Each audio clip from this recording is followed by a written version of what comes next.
I wanted to just catch Kelly. I wanted somebody else to be eating on the episode besides me for once, because last episode is the first episode I think I have not started the episode eating. So Eating with pussy, not to be. Beep, beep. The width You're a makes all the pervert. difference.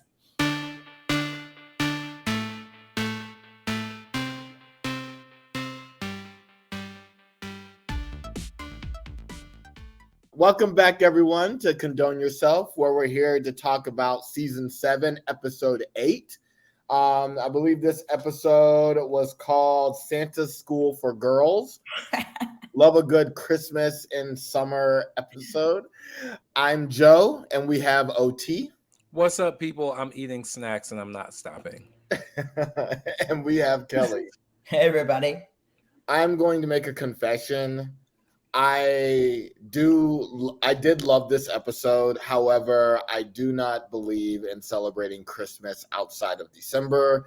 So it was a very hard watch and rewatch for me to prepare for this podcast because it goes against my beliefs. However, this was a very good and entertaining episode.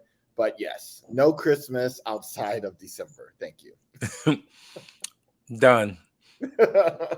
So we start as we normally would with the person with the plunger coming in last, and so that was Evie this week, right? Yeah. Sat down right on the couch next to Trinity, right? Who had blocked her? Trinity. Yeah. Trinity blocked her. And I think she got it. I think Evie got it because Jada was the other one that had more 2 stars or 3, but she couldn't be blocked. Right. So it made sense. I did like how Trinity also said, you know what, I was thinking a little bit about blocking Jinx, and everyone started talking about Jinx, and Jinx finally did not say a word. She's like, yeah. She's like, don't say anything, because she learned the lesson. She got blocked because she said, this is the only thing I'm bad at. Right. And Jada blocked her ass. She's learning. She's listened to the podcast, I think. Yeah, for sure. Now she's, keeping quiet. I didn't realize how bad my posture was this episode. Look how I'm sitting. I have to sit up like a man. Like a man. Yeah. How does a non-man sit? Like this. Wrong answer. Homophobia. I'm so mad at us. Us. I did not co-sign this, America. You could be a man and sit however you want to. Oh, that's so funny. Wait, side note though, have I told you guys, everybody thinks that I'm a gay man now? Because most people are just like, man, which is great. I'm passing everywhere. Right. And I don't care to be mistaken for a gay man, except for that all women that I would be interested in also think that I'm a gay man. And so they immediately just put me into that bucket, and are just like, great. Not someone that is like eligible for me. Right. I had the most girlfriends when people thought I was gay. So stay with me. Maybe. Ride that out. I'm just gonna get a tattoo that says "No homo" across. Is that fine? No. Y'all are all going backwards. Y'all are both going backwards. No, I mean it was the same. It was the same for me. Every time I hung out with one of my best girlfriends, it was just like us hanging out. Nobody thought I was gay. We'd be in the gay bar, I'll be drinking, dancing, or whatnot. Nobody thought I was gay. And it's fine if you just want to make friends, but if you want people to be like, I'm eligible. I'm an eligible gay bachelor. Yeah. But see, the thing was for me was everyone thought I was gay, and so that made girls more comfortable around me. That's true and too. That got me way more sex with girls because their guard was down, and they weren't because with straight guys. Say again. You still weren't an option. Well, I was that wasn't what the sex was saying. Hey. But yeah, it's so interesting that girls let their guard down with gay guys so easy because they express themselves more, because more girls wanted to have sex with me when they found out that I was into boys. Well, you make a way more honest connection with Right. people. Yeah. When you're not immediately just trying to have sex with them, regardless of what your orientation is. Yeah. You know. But you are a very effeminate man, so that could definitely have something to do. I'm traditionally raised. I I've got 35 years of practice in Right. one lane. Yeah. It made me think of Gottmik, right? Who is also trans, very much like you. And Gottmik, discussing the fact that he was sort of trapped in this idea of like, okay, now that I'm trans, do I have to act super masculine because that doesn't feel authentic? So I love that you have continued to embrace the parts of you that are not traditionally seen as masculine. I don't want to be a douchebag. Like, I don't want to be that is like gross. a bro. Yeah. Yeah, but I think that I think what you're experiencing is just people's binary way of thinking. Exactly. Because they're like, you are not this. Right. So it must be this. Yes. Right? They identify immediately that I'm not just like an average Joe. Right. So then they put me. I was waiting for the face. Today isn't the day for this. Y'all are just that's like the third strike. That's the third strike. Like what's going on? I was waiting for that reaction as soon as the words came out. Love it. All right. So would anything happen? No, we just got like right into picking of parts. Or would anything happen in between? We went in the workroom and told everybody what the challenge was going to be, and told everyone that Trinity was going to assign roles. In that gorgeous maroon suit. Yeah. Yes. Wine, darling. Looked like wine. Mm-hmm. And so Trinity did it, I think, the best way possible. Except for the stupid alliance part, which... No. Almost everyone in that room had a chance to be in the alliance. If you did not decide to be in the alliance, then you can't be mad. I just feel like I am on Joe's side with that. With that feel comment, like Jinx keeps getting screwed over. That's why. Well, here's the thing. Jinx made this bed, and it's not like she did it maliciously or anything. But the Vivian got one of the roles that Jinx wanted, because the Vivian showed kindness to Trinity and helping her win the last challenge. Yeah. Right. So Trinity's like, yeah, go ahead, you do it. And then the other role Monet wanted, and go Monet, because Monet got 1 star. She need to do something and pick it up. And she need to stop bitches from winning other stars over her. Right. And so stop Jinx. That was right on for Monet. I thought it was smart too. Yeah. But I think this episode, or either last episode or this episode, the queens really started to realize that there's not that many episodes left. Yeah. So doing the math, if you only have 1 star, you got to at least get 2 out of 4, which is a lot. That's a lot of wins, and so there was this kind of change in the atmosphere a little bit to be like, oh shit, I don't have all the time in the world to get as many stars as I want. Yeah. I'm glad that they told us how many episodes there were, though, because we were never made aware of how long the season was going to go. Right. So that was cool. I was like, oh, great. Now I know how many episodes are left. This is And also the thing about Jinx is I have confidence that she could do any part. Right. Like I think she could do any part and be fantastic. And she slayed it. We'll talk about it. Yeah. Yeah. But I wouldn't have given Jinx any role she wanted. I was like, this is an acting challenge. If I'm the other queens, and it's not like I don't like Jinx, so I love Jinx, right? Yeah. I would made sure that Jinx got the smallest role, knowing she's gonna slay it, but giving everyone else an opportunity to double or triple slay it. Yeah.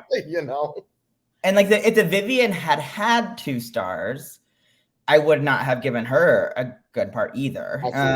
But she only had 1, right? Right. She only had 1 star, and I loved that Trinity gave it to her and the reason why. Yeah. But I also loved it because the Vivian was the only one who really spoke up about kind of the unfair way the girl groups kind of landed, Mm-hmm. you know, and you know, Vivian was even shocked. She was like, "Oh, thank you." Like she was like, I love that moment. It was so genuine, you know. So they picked up the parts, and then did anything happen after? But before what happened? Nothing. I feel like there was something. No, there was a lot of talk in the workroom. I wish I could remember some of it because I remember as I was watching it, I remember thinking to myself, "Wow, this is some cool banter they're having," but it didn't register. There was a little bit with Raja and Shay. Raja was happy that she got her role, and she really didn't care whether it had lines or not. She just wanted it for the look. Oh yeah, yeah. The goth look. And then also Trinity talked to Jinx about her role. Right. Oh, that's right. Given to her. And you know, Jinx was like, "I'm just gonna, you know, make my line seem as long as possible so I get more airtime." So, you know, Jinx can figure it out, you know. And she did. And she did. Yeah, so the recording, I would just like to go on record as saying the director, Janeska Bravo, I hope we're pronouncing that name properly, and by we, I mean me, was phenomenal. Absolutely. I want her to direct my whole life, my whole day. Right. I just want her to follow me around and tell me how I'm doing things improperly and correct it. Yeah. Like, and it was beautiful. The way she was like reading the room, reading the people, and then like giving like sometimes very simple directions, but that made such a difference. And I don't know, have we in the past for acting challenges had like an actual director? Yes. Yes. They have? Yeah, we've had multiple actual directors on the show. Well, she was a phenomenal. I mean like, but nothing like that. No, yeah. Nothing. It felt like she was really putting them in a feature film that she knew was going to be released in theaters. Like she was giving such fantastic direction.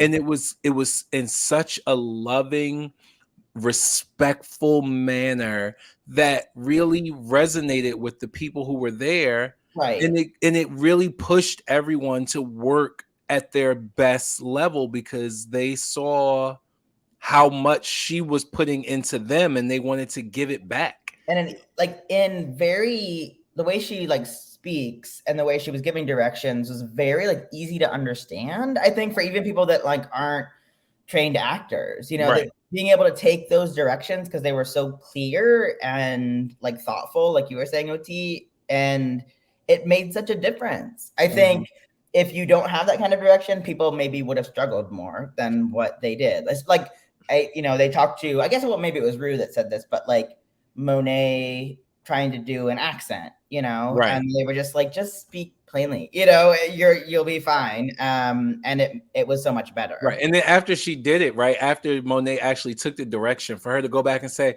didn't that feel good? Yeah, it felt better for me. Did it feel better for you? Yeah. Right. Like it was those little moments. Like she was head and shoulders above any director that's ever been on the show for any reason, period. Well, and I think it was because of like what we just said. It was more about like, how does this feel? What are the emotions of this? What are we getting from this? Instead of being like nuts and bolts, factual, like you should be here, you should do that. Very like boring. Yeah, she was amazing. Yeah, so I loved Shay and the Vivian because they were like our first look at the start of the recording. And they both started their characters off exactly how they should have been, like on point. I was worried for Shay because when she selected her role, she was like, I guess I'll be Noelle. You know, she didn't seem like she was completely sure about the character, but she sold it, and the Vivian sold it, and the fact that the Vivian was cracking up Rue and she had to break character to tell Rue to shut That's up. always a good sign. Right. I was like, okay, well, the Vivian is one of the winners. Yeah. But I think even the judges said it's hard. Like Shay's character is hard because it's not meant to be like slapstick ridiculous. It was kind of like the one that was the voice of reason, you know? Yeah. So that's not as easy to do like something ridiculous with. Yeah. Yeah, it's hard to play the straight character, and that's basically what she was doing. Like she was the spoil to everyone else's ridiculous. Right. Yeah. And so that is a very difficult thing to do and remain funny. Yeah. But yeah, I thought the exact same thing, Joe.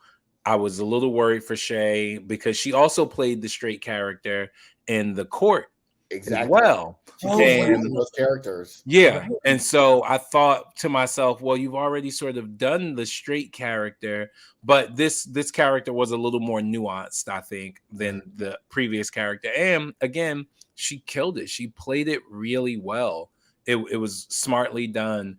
And to be up against a powerhouse that is the Vivian and be able to hold your own in that scene says a lot. Yeah. Yeah.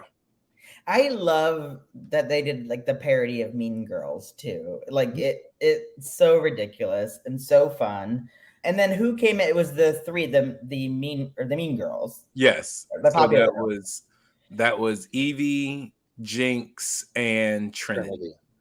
The directing here was amazing because there were times when they was good for them to be in unison, and then there was times when it was like, okay, now do individual things. Yeah, right. Because with three strong characters, it could have been very disjointed the whole time. But I think that direction helped them to be like, okay, we are a girl group. Like we are like a threesome. But we are sign me up for that. But we are also like have to stand out like individually as well. And I think without that direction, it might have been like a little haphazard, but it definitely helped them to get like that feedback for sure. Yeah. And I was really glad when they went into the art class with Miss Camel Toe. Camel Toe. I was really happy they told Monet not to do that voice because I was like, no, I'm not liking this voice. Yeah. And for all you Harry Potter fans out there, she was giving very much Professor Trelawney from Harry Potter. Do you guys know? It's like Emma Thompson. Emma Thompson's character, like the wacky. I know the actor, yeah. Yeah, with like the bigger glasses and kind of like dorky, but wants to be like cool. I don't know if she was doing it on purpose, but that's what it was giving me for sure. Yeah. All right. So do we want to now talk about the runway and then critique the video? Okay. One more thing about the practice though. Okay. I just loved, I think we talked about this in other episodes, but when people like are their character right from the get-go. Yeah. We're talking about with the Vivian with the graduation speeches where she was just like the entire time never broke character. Yes. But I feel like this challenge, Raja did that. Like from the very beginning, she came in like kind of like, ugh, like I have to practice. I'm like the grungy cool kid. Like I don't want to be here. And Jada too. Yeah. Yeah, I definitely thought you were going to say Jada, but well, yes. Both of them for sure. Yeah. Okay, yeah, let's go into runway and then we'll come back to the... Okay. So let's bring it to the runway. Bam. We got Mother Rue bringing it to the runway in this sparkly burlap dress. Sparkly trash bag. Yeah. Oh, that's burlap trash bag, yeah. Trash bag in the most glamorous way. I think it's Alaska Thunderfuck realness. Yeah. I love it. I love the top of it, that off the shoulder moment that she is giving me that looks like her dress has a ponytail and is wearing a mask. It's just fantastic. I love that wig. Yes. I love that it's not just completely up, that there's like those little kind of like ringlets that would naturally drop down if you had an updo. That wig is phenomenal and probably very expensive. I think she looks like, candy, like wrapped up. Black licorice. If you unwrap her, you get a surprise stick, baby. It's chocolate.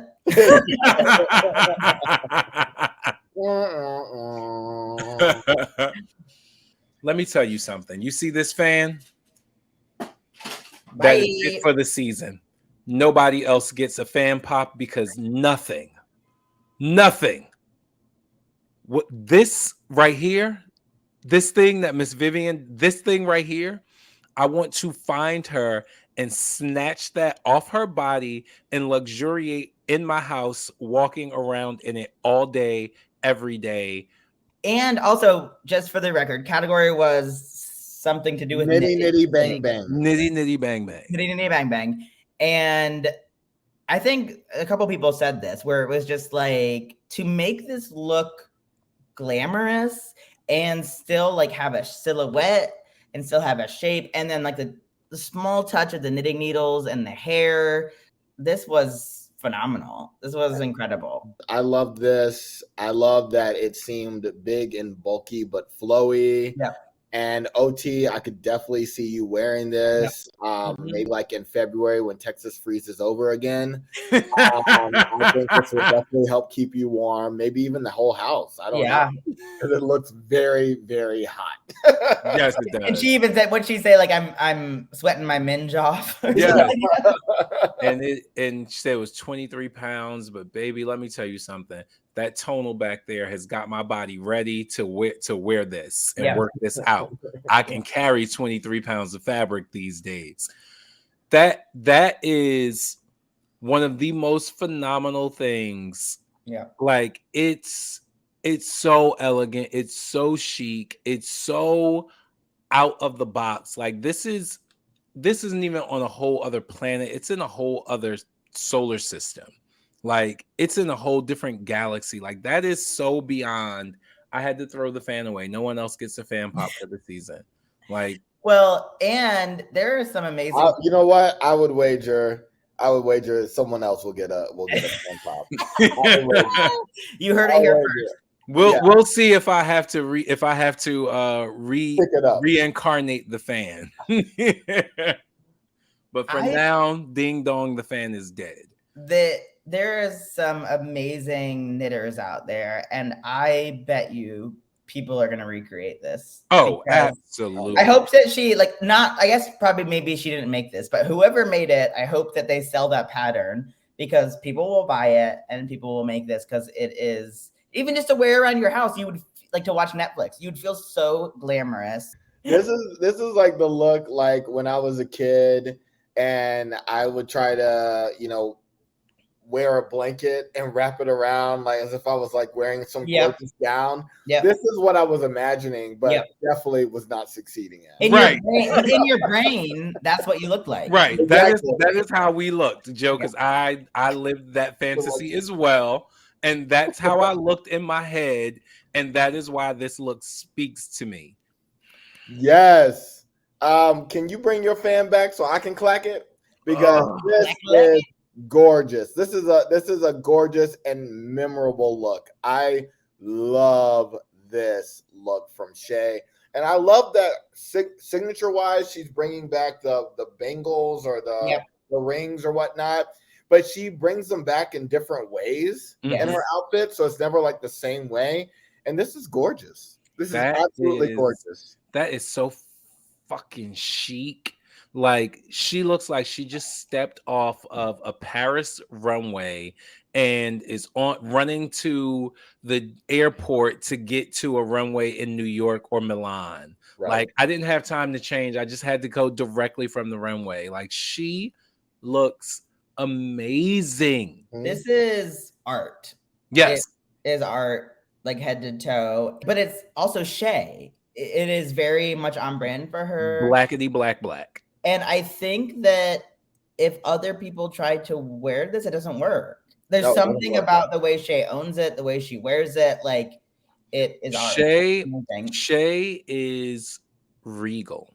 Yeah. Mm-hmm. That's what that's why she can do the African royalty look so well, is because she is regal. She is regal. There are a lot of people who are professional and they're refined in their beauty and their models, but Shay is royalty. Shay is regal. Shay is above it all in the best way. Yep. Right. And this look is, I mean, from head to toe, like everything, that bald head, that makeup, the neck piece, the leg warmers, the metallic blue in the shoes, the patterned shawl, like it's spectacular. Yeah. And it makes you ignore the fact that she basically has on a little yellow dress. Yeah. Right. Yeah. Like you don't even see that because everything else is a pure eyegasm. Yeah. Oh, so good. This is beautiful. Yeah, so good. Stupid. Evie Oddly, thoughts? Okay, so I like everything but the head. I like the flowiness of the outfit. I like that it's dyed different shades. Ombre? Yeah, ombre. I like the ombre effect. I think that is super cool. It looks really good and it's so Evie. Her makeup is good, but the wig for some reason looks, I don't know what it's supposed to be, but it's supposed to be yarn in her hair. It's knitting needles. Yeah, knitting needles, and the hair is supposed to be yarn. And there's balls of yarn, of course, coming off of it. Yeah. Well, I know that, but I didn't know what the hair was supposed to be. It's supposed to be yarn. It probably actually had yarn braided in. Yeah, which is why it's not finished on the edges, because yarn wouldn't grow out of your head. That's why it's hanging off like that. Okay. It's supposed to be yarn. Okay, I don't like it. I don't like it. I mean, it makes sense now, but I did not immediately get that, and I felt the headpiece was distracting me from really completing that thought, because it just seemed like it was going like this. It didn't seem like it was balanced on her head. Yeah, it kept going down and stuff when she was walking. I think she looks gorgeous. Like from the wig down, I was like, I loved it. I love the little yarn pasties. I thought it was, and like the crazy giant like knitting needles that she had in her hands. I do agree though, like the headpiece was a bit like artsy craftsy, maybe like could have been refined a little bit more, but I thought it was a fun look overall. I liked her makeup. Ooh. I think she could have achieved what she was going for with the headpiece in a different way that would have made it more like art or like fashion rather than, I think it was just too busy, maybe. It just looked so disconnected from the beautiful outfit and makeup she has. And that's what really bothered me. That took her out of this outfit. This outfit could have been free and flowing, but that headpiece kept her restricted. I think she overthought it, that part. Yeah. She overthought it. Okay, anything else? I liked her makeup. Same. Okay, who's next? Jinx Monsoon. I'll say this much. She looked gorgeous. When this hit the runway, it did not look like a knitted outfit. It was not until she was standing still and being critiqued and we got the close-up where you could see the detail and see that it had like a knitted pattern and look to it. It was just a gold, flashy sort of knit. But when she first hit the runway, I did not get knitted. It looked like she had on a chain dress. My thing with Jinx is that she looks gorgeous. I mean, I think this outfit is amazing. And I did get like the knit part of it at first. And I thought it was really pretty, but it's just so expected. So I'm just like, oh, okay. Like if I could have guessed at what Jinx was going to come out in, it probably would have been something similar to this. And I know that's her brand, but there are more than one brand from these eras. Like it doesn't all look the same. So you can still be like old Hollywood glam by surprising us a little bit. It's just very expected, I think. Yeah, I thought it was beautiful. For me, it did not hit the mark the way the first people who we've just discussed did. Like, well, everybody was like behind the 8 ball because Vivian went first. yeah, that's true too. So And Shay right after. yeah, that's also true. exactly. Vivian and Shay, yeah. It wasn't nitty. It was bang bang though. All right, what's next? Next. Okay. I love this look. It is so cute.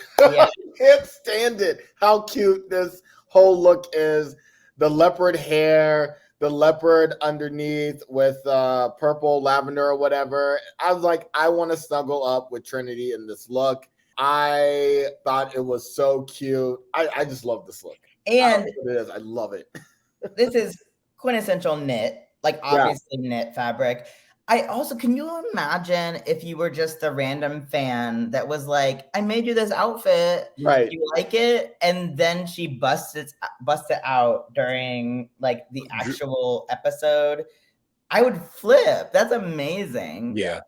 This outfit is so gorgeous. It's so chic. It's so New York in fall, right? Like, this is a very expensive woman walking her pet in Central Park because she feels like it. Yeah. Right. She has dog walkers. I threw this on to go take my dog to the dog Yeah, park. right. Yeah. She has dog walkers. She has money, but today she felt like strolling with the pups.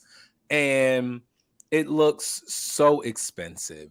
It looks so chic. It looks so gorgeous. It is so fashion forward. It is so beyond anything that the average person would think to wear. Those who I've never seen lavender with a cheetah print, a leopard print, but right? Like, no one does lavender with that. I also think so cute. Trinity can really pull off the short wig. That wig looks great. Go Trinity, like super cute. Yeah. Monet Exchange. Joe, you begin. So I actually really enjoyed this look from Monet. I like that it looks completely knitted. This looks like a look for Monet. Like, I see this look, I see Monet in it. I love the wig. She looks like a baby doll. I think she said, bad bitch of kindergarten is what she did. And I loved it. The jacket, the top was knitted. I love the booty shorts. I really, really love this look from Monet. Super toot for me. It's beautiful. I love it. So shout out to Chance Leo, because as we were watching the show together at my house, when Monet walked out, I said, Joe's gonna love that outfit. And Chance said, how do you know? I said, because I hate it. I hate it so much. I was like, I know Joe is going to love it, because I think it's wrong on so many levels. Those shorts look very abuela. Like, they're not sexy. Abuela, grandma. They're just grandma wearing booty shorts. They just look like something your grandmother made for you. Like, they just don't look appealing.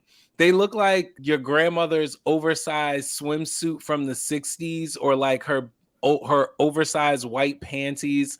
I just don't like this. I hate that wig. I think that wig is so tiny for that bow. Like, I think she needed one more big curly wig to balance out the size of that bow. The only thing I liked about this outfit was the fact that the bow had little strings that was hanging down from it. So I guess I'll be the tiebreaker. I loved it. So I'm with Joe. And we were talking maybe a couple episodes ago about Monet trying to figure out like her style. This, when she walked out, I'm like, that's Monet. I get Monet from this. And I think if she keeps leaning into this lane, it's very good for her.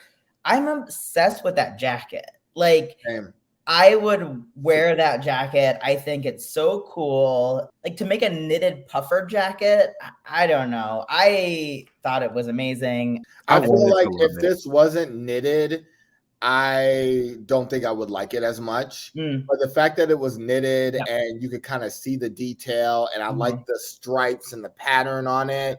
And Monet seemed like Monet's walk fits this look too. Yeah. You know what I mean? Where sometimes when she's wearing looks that I don't feel is Monet, that may look great on some other queen, maybe could rock it or whatnot.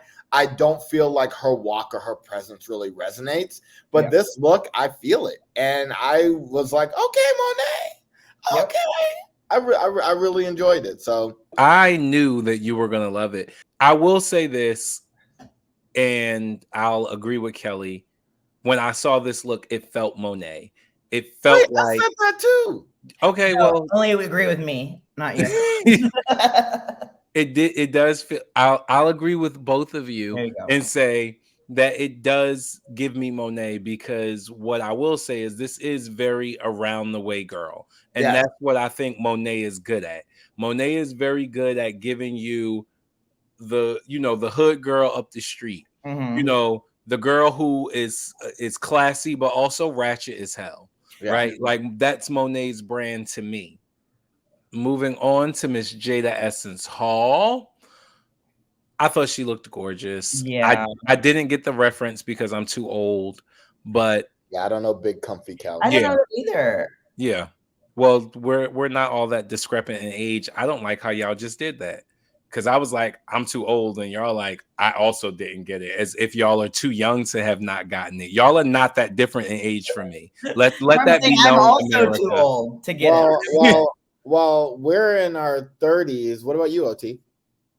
Y'all are not that different in age from me.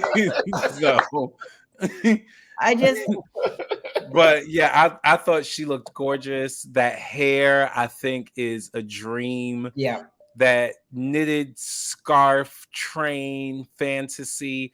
I love those shoes. Mhm. I thought the shoes were cool. And I thought if she yanked that scarf off, she would look like a G.I. Jane Yes. action figure. I thought this whole thing was fully executed beautifully and fantastically. It's like her inspiration was clearly like, I'm a kid home from school, I'm cozy, with my knit blanket, and yet this is so fashion forward. This isn't just like kind of ill-fitting, cozy, like big, comfy. Like look at even the little like holes like that you can peep the leg and a little bit of skin. It's very well fitted. It's incredible. Jada gets it.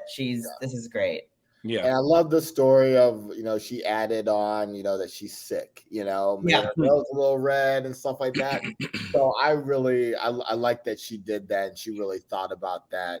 Jada on the runway, honestly, can really do no wrong. Forget it. She's killing it. Yeah. She is definitely doing her numbers, and it's fantastic. I'm loving it. And finally, Raja. Again, can you pick the fan back up, because I love this look. Oh my God, it's so good. It's orgasmic. It's orgasmic. Speaking of people that are art, I mean, Raja is so high fashion that it's sometimes like, I don't get it, because like high fashion is like beyond boundaries. It pushes into something else that you've never seen it before. You have nothing to compare it to, right? Because it's brand new and inventive, and she is so good at it. OT, you said that you didn't get knit from Jinx's, but you get it. Did you get it from this? No, not at first either. But I also didn't care. Right? Like, when you walk out looking like this, I don't even remember what the assignment was. Right? Like, it does not matter. Yeah, I completely forgot what the assignment was when I saw her on the runway. And then again, it had to be close up when they were standing still. And that's when I really could see the detail. I could really get that she did not Georges the assignment.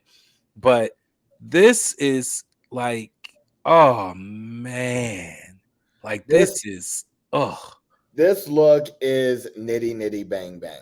Yes. This look is quintessential nitty nitty bang bang with the category. She knocked it out of the park. I love the comments that the judges said. Oh, so you can only fist with one arm.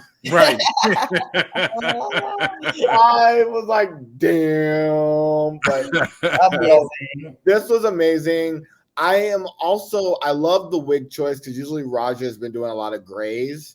But I am curious to see how the gray, a gray wig would look with this too. I think it will look just as dynamite, but I get that she went with this color because it matched with the overall aesthetic. But yes, I love this look. I'm so happy Raja is in this season. Yeah. Love it. Again, she is such a shapeshifter. Yeah. If you look at this quickly, I don't see much of Raja, like she just embodies these amazing characters that she comes up with, and it's incredible. Mm-hmm. And those boots. Can we just spend a couple moments discussing those boots and discussing how C-3PO? And I was like, yes, grandma C-3PO as a grandmother, and that is all of the fashion. Yeah. So let's get into the challenge. The video. Yeah, the video was fun. I don't have a lot of I don't have a lot of notes because we discussed so much of it. What I will say is I was interested to see how it was going to be also a horror flick, because I remembered that Rue was talking about that, but they showed zero of those elements in the preview. So I was interested to see how they would tie that in, and I guess they did on some level, and it was super like John Waters campy. It was not pure horror like my brain had decided. I was in the same spot because I remember them saying something about the thriller, and then in the workroom they were like, if I was running away from a serial killer, here's what and they were acting out. It was really funny, and I'm like, in the practice there wasn't any like suspense thriller. So then I thought, is the runway like something like thriller scary movie themed? And then it wasn't. But the final product, clearly there was some murder involved. Right. Which actually was some of my favorite parts, like when Monet kept going like left and right. And that was so funny. That was very funny. That was super funny. I'm still not dead, bitch. Right. That's the one. That's the one. And like Jinx rising from the dead again, like or when Jinx was like moving her foot along with the music. So the murder added a lot of comedy elements that I really, really enjoyed, for sure. Yeah.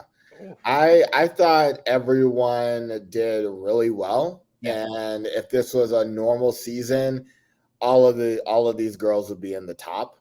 Yeah. Honestly, my favorite performances were obviously the two that won. So Raja and the Vivian.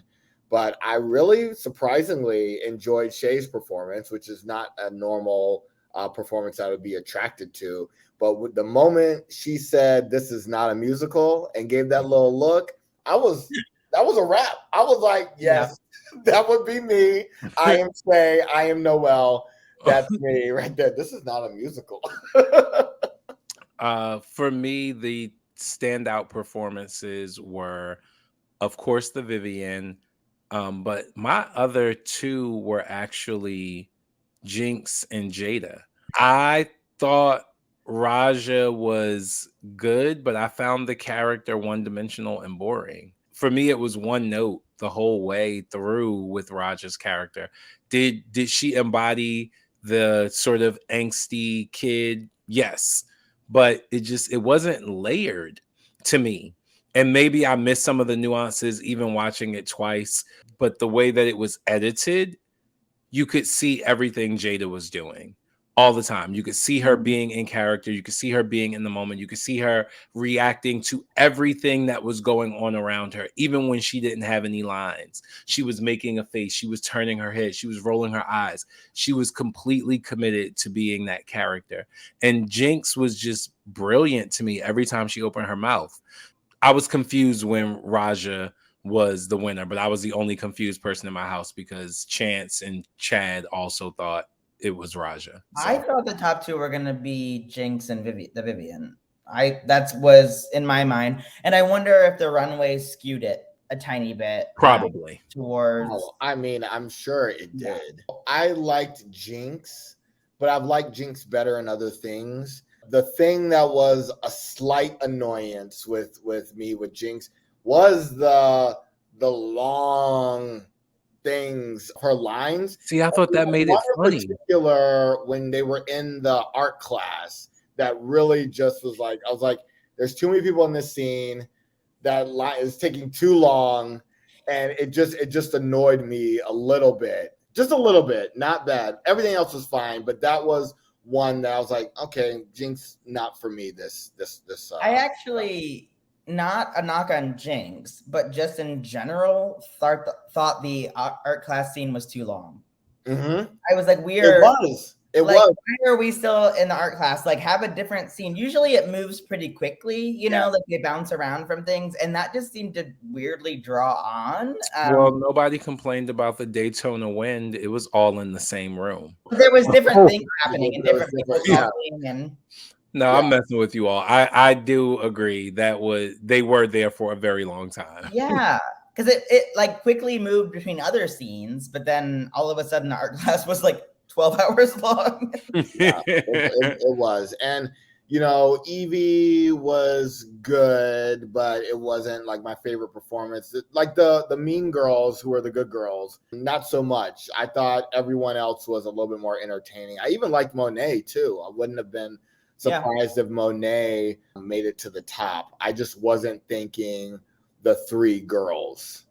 Going back to directions, though, I think the direction to Trinity to be not like I'm sad and like whiny, but just like I'm silly and happy and also stupid. That was so good because that switched her character around completely, and it was so much more enjoyable the way that she did it that way. Mm-hmm. Yeah, it was a much more dynamic character with her doing it that way, and it was more fun for us to watch. Right, the person who was sort of embraced being stupid, like Kelly Bundy. Well, and like, is it Amanda Seyfried? What, the one that actually plays in in Mean Girls, that does the weather report with her boobs? Yeah. She is like happy and like giddy and just fine, and she doesn't care that she is like a little ditzy, you know. And it's fun to watch. Like, we're there for it. Yeah. Anything else? Nopers, not from me. Any other notes from you, Joe? Are we going to the top two in the lip sync? Yep. Unless you have anything else to say about unless you have something else about the no, not about the performances. Okay. Good. So justifiably, based on overall performance and the runway, I will say justifiably, Raja and the Vivian end up in the top two. Yeah. And there was some chatter in my house after that happened, and people were going, oh, this is going to be an easy win for the Vivian. And I said, wait. Raja is not a strong lip syncer unless it's a sexy song. I said, if the song is sexy, that is what Raja does. Yeah. I said, if it's anything that's not sexy, Raja's out. And then it was Super Freak by Rick James. Yeah. Like, there are very few songs that are sexier than Super Freak by Rick James. And when I say Raja got it so right, she had on that Rick James-esque wig, and she kept playing in her hair the way Rick James does. Like, they kept, because Chance was saying, Raja keeps adjusting his wig. And I said, no. That is Rick James. Rick James always is playing in those little beads in the front of his head. Yeah, the beads, right? The beads. Yeah, those beads in the front. I said, that is giving you Rick James. And just the sex appeal that was embodied, it was fantastic. It was, for me, it was an easy win for her. I will say the Vivian did really good with that white tee like thing. I was like, go ahead, the Vivian, look as sexy as something. But I really enjoyed Raja's performance. I don't know what was in Raja, but it was like Raja just turned on. She was feeling herself, and she was fucking that stage up. It was it was sex. What were you gonna say, Cal? I was gonna say sex, but also like a little bit of camp. You know, like she was playing it up. So she can do a little bit more than sex, and she killed it. Yeah. Okay, so Raja wins. Yes, justifiably by a landslide. Yep. And she blocks Jada. Yep. Yeah, which makes the most sense. Also justifiably by a landslide. Wait a minute, though. I forgot to talk about this. Jada made a really good argument on not to block her. She did. Because I was with her. I was like, that makes a lot of sense. There are 4 people in the top spot. Joe, you are killing me. That was my can-do. Well, I mean, look, here it is. Here it is. Look, here's the thing. You can still have can-do and condon'ts that have been talked about. I don't like that. They don't have, well, it's an easier recap that way. That way you don't have to be worried if somebody says it. You can still say it at the end. I love the fact that Jada made that argument because it is true. Why focus on someone who is already in there? That's one. You still got 3 spots left. Slow the bitch down in front of you. Yeah. If you want to claim one of those other spots. Yeah. I definitely agree with you. I definitely agree with Jada. I thought that was a brilliant strategy. So let's start with the condon'ts. The Vivian. Condone pour water all over yourself, knowing that at some point the water is puddling by your feet, and then attempt to do a cartwheel. That's a recipe for disaster. You're not on grass. You're not on a carpet. Like, you're on a stage, a stage that is slippery, where we have seen multiple people fall when their feet were not wet. That's a condone, dear. Condone. Don't sleep on Raja. I have a feeling she's going to make it in the top 4. Still the only queen that has yet to be blocked, even though looking at the previews of next week, I think she wants to be blocked because she's like, those bitches know something. So I think she's going to try to get blocked so she knows something. But I am rooting for you, Raja, so don't sleep on her. My condone would go back to like the choosing of the roles. I'm just anti-alliance. I know that there was strategy there with Jinx, but like the way that Trinity talked about it, it was like, but this is my alliance. Like, Monet, we've made an agreement, and I'm just like, that's stupid. Why? Like, you don't have to do that. You don't have to make an agreement that you're gonna be like in it together. Do you think that's the only reason though? I mean, maybe not for this challenge. Maybe not for this challenge, but I think like through the whole season, those two have been like, strategizing together. And I don't know. I'm like anti-alliance. I'm like, look, they tried to bring people in and they said no. They really did. They gave everyone had a fair shot at being a part of it. But if everybody is in the alliance, is it a lion? Yes. Well, nobody said yes, so no. Right.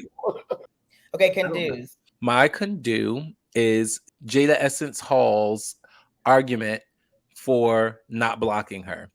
I thought that logic was solid. I thought it was smart. And even though a part of me, I believe if I was in the room in that moment, I would have reacted the exact same way the other queens did. If I would have had an opportunity to sit on it for maybe an hour. Yeah. Right? That's the exact direction I would have gone in. I'd been like, you know what? She's absolutely right. There are 4 episodes left. Whoever else is in here, there are 4 badges to be split. And unless one person wins all 4 times or 3 more times, no one else is going to pass her. So what's the point? That logic is so sound. It makes perfect sense. So kudos to you, Jada Essence, and so sorry for you, Raja, wasting that block, because you definitely could have blocked someone else like Jinx or Trinity or Viv, somebody who has 2 and is going to get to 3, because if any of those 2, if anyone who has 2 gets to 3, they're in. Yeah. Yep. You need to block the ones that have been winning more. Like Jada's only won 2 challenges. The third one was given to her. Mm-hmm. You know, and so you need to block someone who has just been winning. It's track record now. Yeah. They're trying to block the future. My could-do is Monet. Keep that what you did this episode. Keep that moving forward. I love this Monet. I love this episode, Monet. My can do, this was a very small thing, but probably a lot of the people, I would say under the age of 35 didn't get this reference, but Raja talking about the craft. Oh, yes. That she was doing like a little bit of a throwback to the craft. To Nancy. That movie is incredible. One of my favorites. As soon as she said that, I was like, that's amazing. I love the craft so much. And of course, Raja would get it because she's an older queen. That was back to when we like actually had Ouija boards and would do like Ouija board things at sleepovers. I didn't do that. We did that, and then we did like light as a feather, stiff as a board, like all of these like things we did. Didn't do any of that. No, I did not hang around with any kids. Like, what y'all doing? No, I'm busy then. Exactly. Yeah. All right, I think we did it. I think we did. Once again, everybody, thank you for joining us on Condone Yourself. Please be sure to tune in next week when we will be discussing RuPaul's Drag Race Season 7. All Stars, All Winners, episode 9. Crazy. And it looks like we are winding down. So let's see where it's going to go. Whose predictions are good and who predicted a whole mess wrong. Anyway, please be sure to follow us on TikTok and Instagram at Condone Yourself Podcast. And if you are so inclined, please send us email as well. And that is at condoneyourselfpodcast@gmail.com. We cannot wait to do this with you again next week, and enjoy your days. Merry Christmas, everyone, especially Make sure you sit on someone's lap, even if he only comes once a year. No. Stuff his stocking. Stuff his stocking. No, this ain't it. Bye. Jingle bell, jingle bell. No.